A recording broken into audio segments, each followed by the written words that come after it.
Hey, Shalom, Shalom. This is Brother Yaikwab from One Nation, One Power. All praise and glory to the Most High Ahaya. By Hashem Yeshaya, who walk with Dash. Just want to give praise to the Most High for today, another Shabbat. As you can see right now, I'm in my back porch of my house. As you can see, there's snow outside. All praise and glory, man. See all this snow? I mean, we're out here in White River. The White Mountains of Arizona. I mean, there's some snow all around. But I know there's some places, like Colorado, New York, all the upper states, which probably got more snow than this. But I just want to come out and do a, you know, protein, according to Matthew chapter 24, right? So check this out, man. This is Matthew 24 and verse 20. Now, as you see the title, it says be proactive, right? Now, right here in verse 20, it says this: but pray ye that your flight be in the winter, neither on the Sabbath day. Now, check that out. I'm going to read that, and I'm going to read 25. It says, behold, I have told you before, right? It says, I have told you before. Now, this is Christ speaking, and this is what Christ was saying to the disciples. Pray before time, be proactive, that your flight be not in the winter time, nor on the Sabbath day. But today, right now, when I'm speaking, it is the Sabbath day, and it's also the winter time. Now, the most high, in Yeshaya and Christ, telling us to pray before time. When we take flight, that we pray that it'll be not in the winter time. Because imagine that, all right?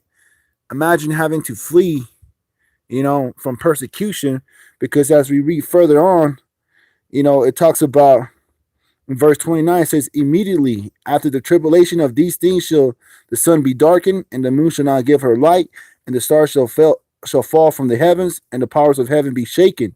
And then appear the sign of the Son of Man in heaven. And then shall all the tribes of the earth mourn, and they shall see the Son of Man coming in the clouds of heaven in a power, with power and great glory. Right? These are the things that Christ warned us before time. And the reason why he warned us before time is so that we can be proactive using our faith. Because how can we run, or how can we flee persecution and tribulation at a time like this? Right? How can we do that? And furthermore, it says right here, 21 says, and then shall be great tribulation, such as was since the beginning of the world to this time, no, nor ever shall be. Right?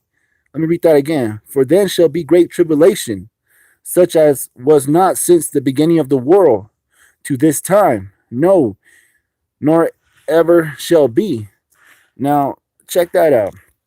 I know we went through atrocity, going through, slavery, going through different persecution throughout our histories, and even at this time, imagine this: the Navajos, the Dene, went on that long walk at this time, So who was Christ speaking to when it says, "Pray that your flight not be in the wintertime"? Right? They were gathering up indigenous people at a time like this. All right. I mean, they were gathering them up, mothers who were giving birth on a long walk, grandmothers, all right, that were, didn't have the strength to walk during the long walk. All these people, die a tragic death, on the long walk, but not only the long walk only, but on the trails of tears. I know a lot of people are familiar with the trails of tears, right? And it was a time like this. So pray right now before time, because we know that tribulations is coming. And how do we know that tribulations is coming? When you read further on over here in verse 32, I'm on Matthew chapter 24 and verse 32. It says this. Give me a second, man. It says this: now learn a parable of the fig tree. When its branch has yet tender and putteth forth leaves, ye know that summer is nigh. Right? So we know right now that people are waking up. People are bearing fruit. People are coming to the knowledge of who they are. We're coming to the knowledge of that we are the true people of Yasharallah, right? We're coming from these tribes, these chosen people, right? And coming to that knowledge, and we're putting forth good fruits. You know, we know that the Most High is coming. We know that he's coming because we got brothers and sisters coming from all over the place. Gathering together, fellowshipping together. On YouTube or either like social media, even calling brothers and sisters. I just called a brother last night. He was getting ready to park his truck, and take his rest. Rest for the Shabbat. All praise and glory. I met him we baptized the brother, and that's how we met him.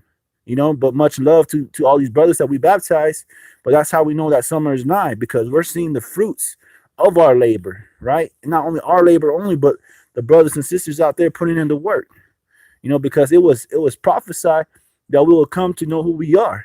In that land where it says that we are not the sons of God, but in that same land it should be said unto us that we are the sons of the living God, right? So this is that land. So we know that summer is nigh. We know that the prophecies are coming to fulfillment, because we're seeing this in prophecy, the parable of the fig tree, and the branches are, when it says that he put it forth leaves, then we know that summer is nigh. I'm going to go to verse 33. It says this: so likewise ye, right? When ye shall see all these things, know that it is near, even at the door. All right? So that's how we know the Most High is getting ready to move, man, because he's moving through us right now. He's moving through this generation. We're waking up to know who we are. So pray right now. Be proactive, because you don't want to be stuck, in a situation when you have to take flight, when persecution comes to your house, when tribulations comes to your door, that you're not prepared. All right? Because a lot of the times, even like I was talking about the long walk in the Trail of Tears, our people were not prepared. All right? When you look at the long walk during in the cane, what's called Cane de Shea, right?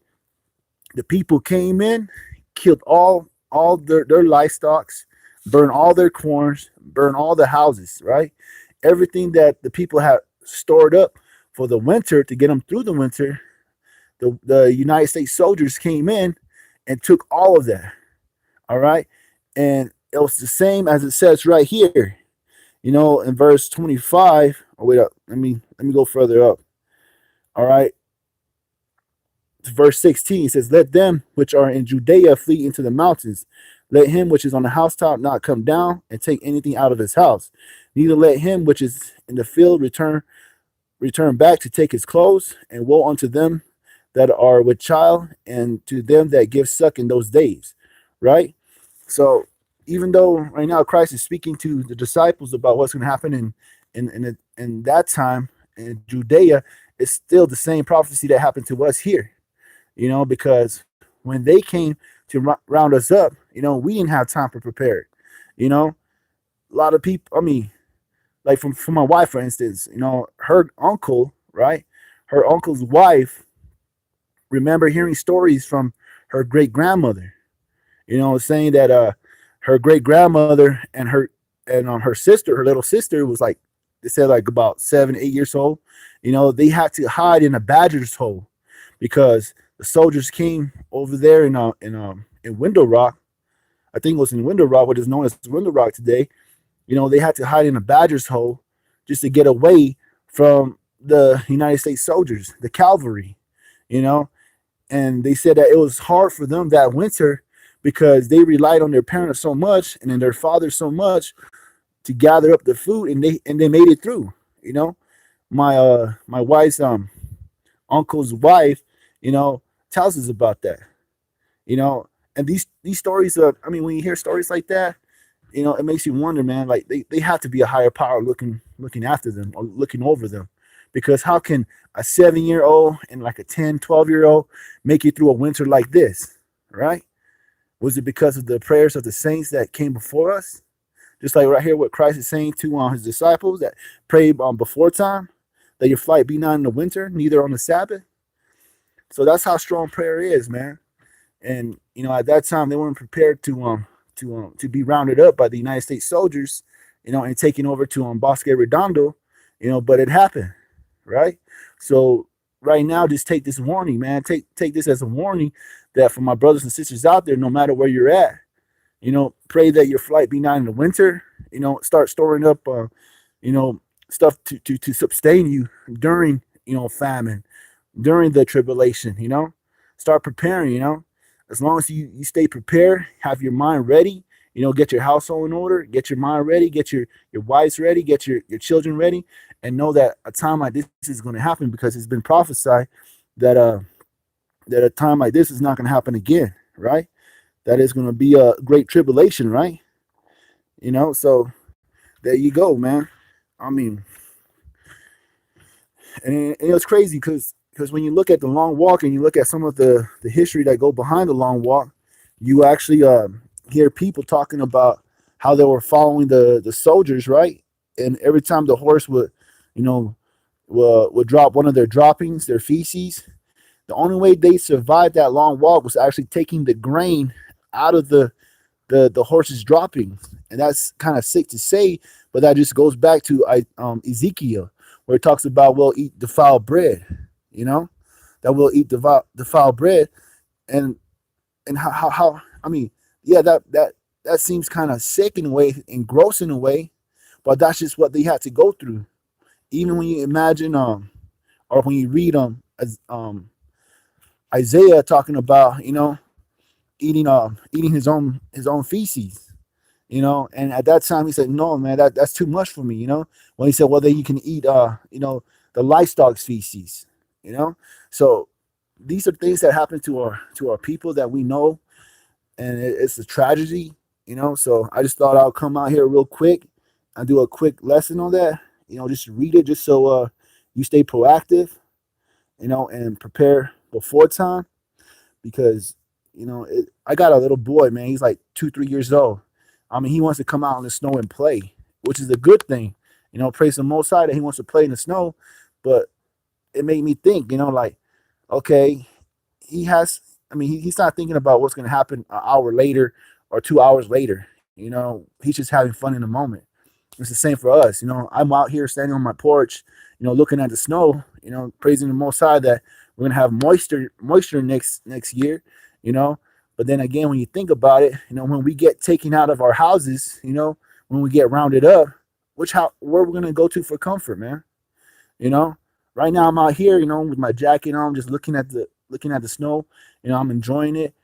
But then when you think about it, I got a place to go back to in like a couple minutes to warm up.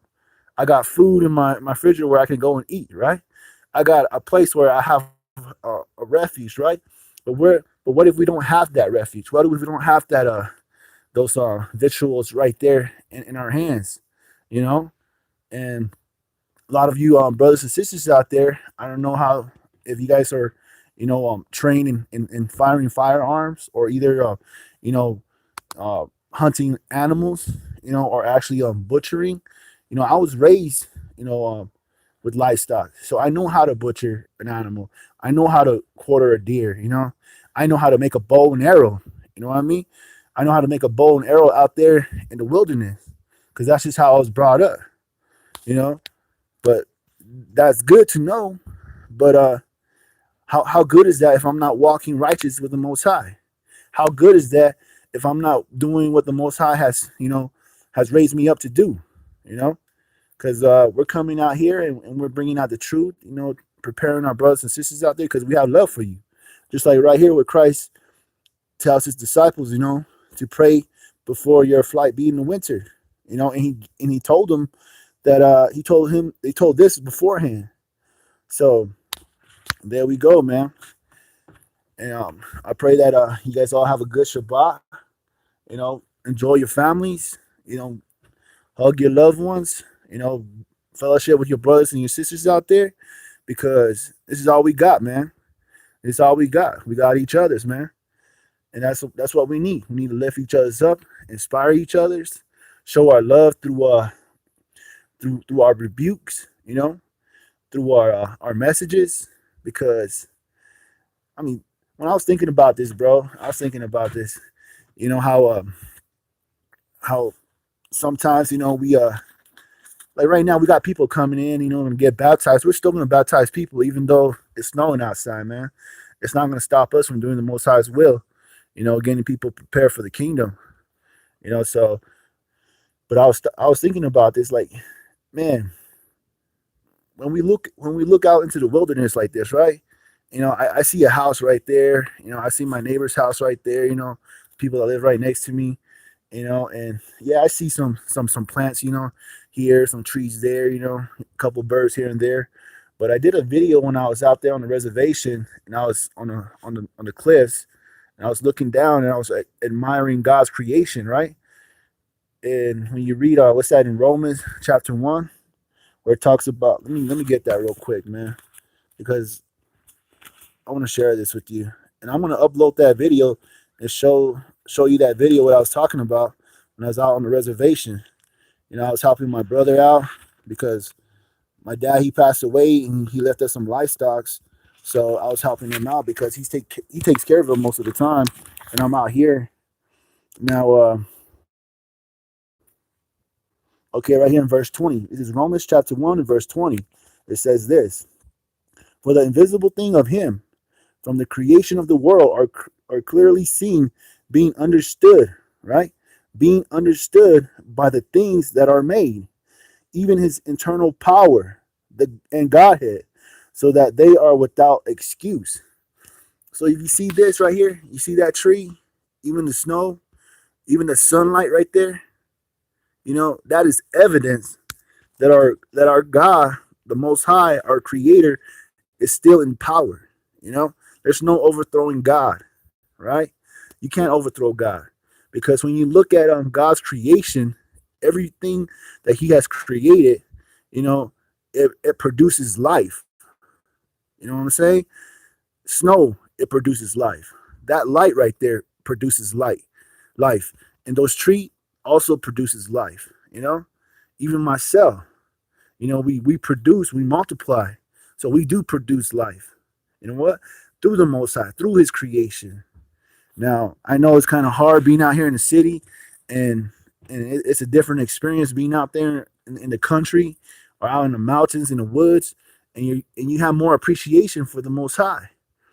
And right here it says that it is clearly seen. It is clearly seen, being understood by the things that are made. So right now we see two different things being made. We got the Most High's creation and man's development. All right, man's development. Okay, can man's development actually produce life? No, but the Most High's creation can. You know, so it's and that's why we're without excuse, man, because we know that there is a Most High. We know that there's a Creator because we see clearly His creation. You know, and we gotta appreciate that. You know what I mean. We gotta appreciate it, and that's a indigenous concept. You know that we thank the Creator for His creation. That's why there's always a reverence. A reverence for certain things. Like we can't just kill 40 deers, and hang their heads on our walls. You know what I'm saying? But you see other nations doing that. You see other nations going and just hunting animals for sport. You know, yeah, we hunt it. We gather, but we gather to survive.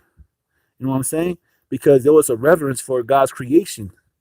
And there was always like a ceremonial done. Once you kill a deer, there was a certain way we had to butcher and how we gave thanks. Through like the tobacco or through the cornmeal. You know what I mean? So, but that's something different. That's how I was raised. But it's the same way when you look at the Levite priests when they sacrificed the animal, they had a kind of a reverence for it. You know what I mean? Because they had to be without spot, they had to be without blemish. The people had to lay their hands on that animal and lay their sins upon that animal. You know what I mean? Just so that they can continue to live throughout their life and try to live sin free, man. You know what I mean? It's the same thing for the indigenous people who kill a deer or kill a buffalo or kill an elk, and they say, well, you're going to feed our family, and we just thank you for the life that you have given, the sacrifice that you have made so that I can use your hide to clothe us. I could use the bones or whatever to make utensils, or either the meat to feed our family, and that was one thing too. After we came back from hunting, we didn't just get that meat for ourselves, you know. We actually when they when the hunter came back from his hunting, the first meat that they brought, they gathered all the family together. You know what I mean? And they tell the story about how they went hunting, they went this way and they seen this track, this and that, whatever they encountered, they recite that whole story. You know what I'm saying? Because it's part of being a family. So that's what I'm doing right now. I'm sharing with you, my experience. The things that I went through, the things that I've learned, and also the things that I'm learning right now. But like I said, man, you got to prepare ahead of time, man. Be proactive. Pray that your flight not be in the winter. If you need to learn how to hunt, you know, you can't just sit and watch YouTube videos and say I got it. You actually got to go out there and try to not actually kill an animal, but like see if you actually can take on that how can you say that experience, or actually try to track. You know what I'm saying? Because this is gonna come a time and a place where you're gonna have to use that. You know what I'm saying? Learn how to shoot a bow. Learn how to or because right now how we can gather vegetables at a time like this. So we got to be proactive, man. You know what I'm saying? I know we can store food if you know how to can food.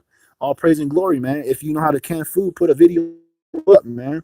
I'll share that. You know what I'm saying? Because I myself, used to watch my grandmother can food. You know what I'm saying? And I mean, right now it's like, man, I should have learned that, because I learned how to hunt. I learned how to butcher. I know how to skin. I could make a bow out there in the wilderness. I know how to look for shelter. I know how to do these things. But then how good is these things if I don't know how to, bring forth the word of God, and feed my people that way too. You know what I'm saying? So I'm just out here sharing this moment with you guys, sharing a little bit of knowledge because it's a wonderful day, man. And it feels good to be in be in touch with my brothers and my sisters out there, the ones I have never met. All praise and glory to the Most High. But I feel your spirit, man. I feel your spirit because that's just how strong we are, man. We're a spiritual people, divided by lands, divided by miles or seas, but they ain't keeping the most. I mean, we're not we're not separated. We're all together in this truth, man. So with that, I'm just gonna go ahead and say shalom. I know we're gonna get together later on this evening with big brother Ayil and some family members that came out to get baptized. You know, it's all good, man. It gets me excited to know that I'm gonna meet some brothers and sisters. Just like I'm meeting you right now, talking to my family out there.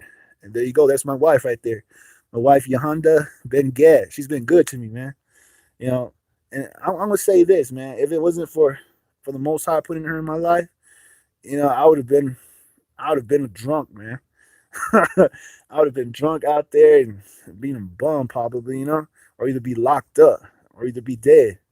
Because just the way I was living, man. I mean, just like all of us, man. We all had that lifestyle, being drunk, being drugs, doing drugs and going in and out of jail, and getting out the system, man. But if it wasn't for her, my firstborn child, the Most High has put in my life, I would have probably never have woken up. You know what I'm saying? But it was the Most High's will, man. He knew me before I was even conceived in my mother's womb, and that's what makes us powerful, man. Because no matter how the devil may try to come against us and try to pull us down and try to bury us at a young age, the Most High says, "Nah, I'm gonna raise him up. That's my priest right there. That's my disciple. That's my prophet. He's gonna raise up these people, man. He's gonna speak unto his people, and they're gonna hearken unto him." You know what I'm saying? Just because we were living for the devil at one time, it doesn't disqualify us, right? It doesn't disqualify us because when you look at Paul, when you look at Peter, even Peter denied Christ, right? Peter denied Christ 3 times, and Christ told him, Yeshua told him, "You're gonna deny me 3 times before that crow crows." So he told him and warned him, but he didn't hearken unto him, and he denied him 3 times. But then Christ told him, he says, once you repented, right? Once you repented, come back. He says, come back. Your brother, because we fall, we don't stay down, man. You got to get back up. Get back on those 2 feet, man. Start walking this walk. Don't stay down. Don't let the devil keep you down, man. Stand up and strengthen your brothers, because there's going to be, you're going to have experience, right? That you have experienced it with, to share with your brothers, to share with your sisters, to keep them strong. You know what I'm saying? And that's all we're doing, man. That's all we're doing. We're just men. We're just simple men, humble women. Our sisters out there, praying for each other's. Us men coming together and, talking about, real life stuff. We ain't exalting ourselves above nobody. So with that, like I said, I praise the Most High for my wife, for my brothers and my sisters out there, and I just pray that the Most High keeps you, man, and continue to raise up the nations, keep His law, statutes, and commandments, and be in peace with one another. Shalom, brothers and sisters.